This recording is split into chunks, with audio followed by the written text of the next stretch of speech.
The Syrian Arab Republic's delegation, Al-Ibrahimi, and the so-called opposition coalition delegation held a new session of talks in Geneva.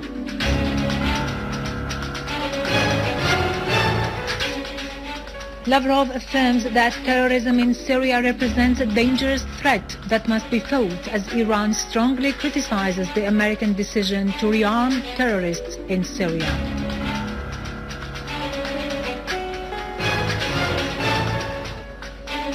The Iraqi tribes delegation asserts the Iraqi people's solidarity with Syria.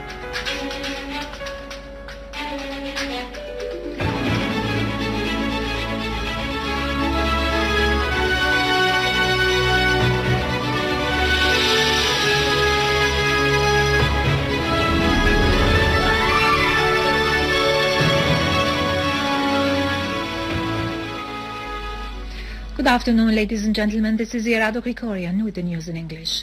The morning session of talks between the Syrian Arab Republic's delegation, the UN envoy to Syria, Al-Ibrahimi, and the delegation of the so-called opposition coalition has been concluded, according to our news correspondent to Geneva too. The Syrian Arab Republic's delegation presented its reply to the intervention made by the so-called opposition coalition delegation yesterday. The news correspondent said the Syrian Arab Republic's delegation has agreed to Geneva 1 with some reservations, affirming that the delegation has come to Geneva 1 out of keenness on the Syrian blood, freedom and democracy. The Syrian Arab Republic's delegation has declared from the very beginning its full readiness to put Geneva 1 on the table and discuss all its items, one after the other, starting from paragraph 1. The Syrian Arab Republic's delegation drew the attention of the so-called opposition coalition delegation to the fact that the latter has only read item 8 of the Geneva 1 statement, ignoring what is before and after it. Russian Foreign Minister Sergei Lavrov warned against the spread of terrorism in Syria, stressing the necessity of combating it. Answering a question put by a Sofir correspondent in Brussels, Lavrov pointed out that combating terrorism in Syria is one of the main tasks of Geneva 2 conference, recalling that the Geneva 1 conference called on both the government and opposition to unify efforts to expel the terrorists or eliminate them. He added that he felt an increasing understanding on the part of Russia's European partners during the discussion of this topic, criticizing harshly the flow of weapons into terrorists in Syria. Lavrov, on the other hand, stressed during his meeting with Archbishop Yohanna X Yazigi of Antioch and all the Orient for the Greek Orthodox that Russia is exerting huge efforts for the release of the kidnapped archbishops in Syria, Paul Yazigi and Yohanna Ibrahim. Iranian Deputy Foreign Minister for Arab and African Affairs Hussein Amir Abdullahian stressed that the U.S. new decision on rearming terrorists in Syria constitutes a big strategic mistake. In a statement to the Iranian news agency, Abdullahian reiterated that the U.S. contradictory behavior coinciding with the Geneva 2 conference proved that Washington had no plan for solving the crisis in Syria. He stressed that the suffering of the Syrian people could not be solved by supporting the terrorists and the armed terrorist groups, rejecting any military solution to the crisis in Syria. He described the Geneva 2 conference as a political game, indicating that taking part in the conference and supporting the terrorists at the same time could not help put an end to the humanitarian crisis in Syria. He called for adopting a political solution based on democratic means and holding elections to solve the crisis in Syria.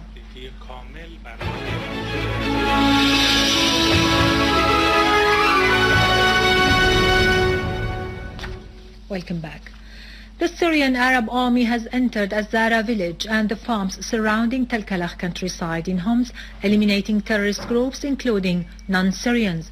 The Syrian Arab Army units had earlier started to pursue the armed gangs in the area, destroying terrorist hideouts and advancing through several axes to encircle Al-Burj district, considered to be the largest bulwark of the armed men in that area. A Salafi leader, Abu Qatada, and all the members of his group have been eliminated.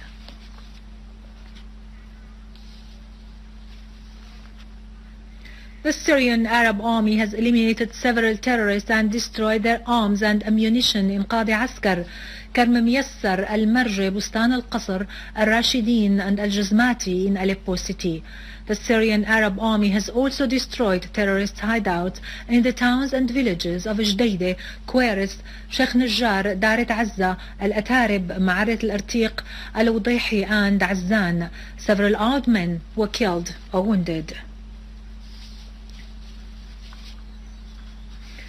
The Iraqi tribes delegation has arrived at Damascus International Airport, headed by Mr. Muhammad Tabtabai, to convey the Iraqi people's solidarity with the Syrian people, army and leadership in the face of the assault to which they have been exposed to for the past 3 years.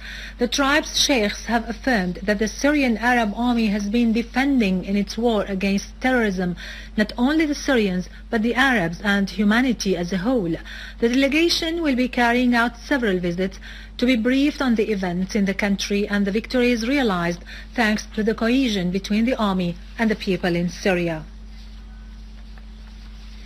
In Iraq, Major General Marid Abdul Hassan, Director of Tribal Affairs at the Iraqi Ministry of Interior, has affirmed that the Iraqi government will not confer with the terrorists who have come from abroad to declare a so-called Islamic State in the governorates of Iraq. He added that the tribes in Al-Ramadi and Al-Fallujah have given the so-called Islamic State in Iraq and Levant organization a lesson not to be forgotten. The Iraqi official from Kirkuk stressed that there is no room for killers on the soil of Iraq. The Iraqi army has, on the other hand, cleared Al-Bufarraj district from Al-Qaeda terrorists, killing 60, wounding 269 and capturing 50 others. The Iraqi forces have meanwhile continued their operations in Al-Mal'ab district.